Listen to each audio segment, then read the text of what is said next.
When officers Jeffrey Yaslowitz and Thomas Batinger were gunned down by a fugitive last year on this day, it was the first time in 30 years that a St. Petersburg police officer was killed in the line of duty. Officer David Crawford was killed just 28 days later. Now, those police murders shook the department to its core and brought about changes in attitudes and procedures meant to prevent another tragedy.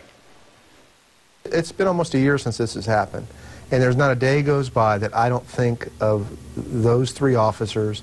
St. Petersburg Police Chief Chuck Harmon is a changed man. And I think for the rest of my life that'll probably happen. Harmon says he lost two family members on that terrible morning when Officer Jeffrey Yaslowitz and U.S. Marshal Scott Lay climbed into an attic to arrest a fugitive determined not to return to prison. Hydra Lacey Jr. feigned surrender before opening fire, killing Yaslowitz and wounding the marshal. St. Pete Police Sergeant Thomas Batinger was killed attempting to rescue the others. 5 months later, when we did our debriefing and we got, said what could we have done better to protect these officers and what training do we need and equipment.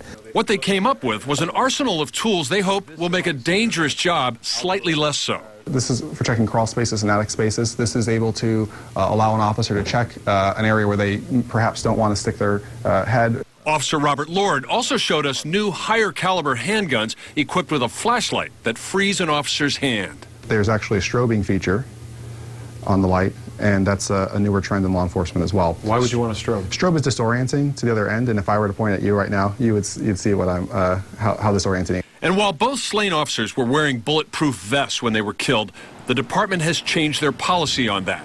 They now allow officers to opt for a looser fitting outer vest instead of the hot and uncomfortable undervest that many officers, like David Crawford, chose not to wear. A substantial number of officers that currently do not wear a vest at our department have told me that they will wear a vest once given this opportunity.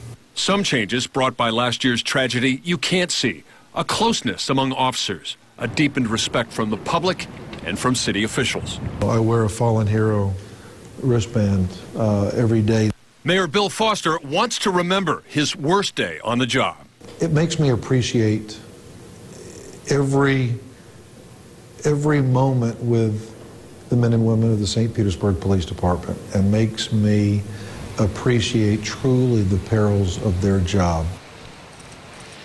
Well, Chief Harmon tells me that some of the changes they're making are being adopted by other law enforcement agencies around the Bay Area.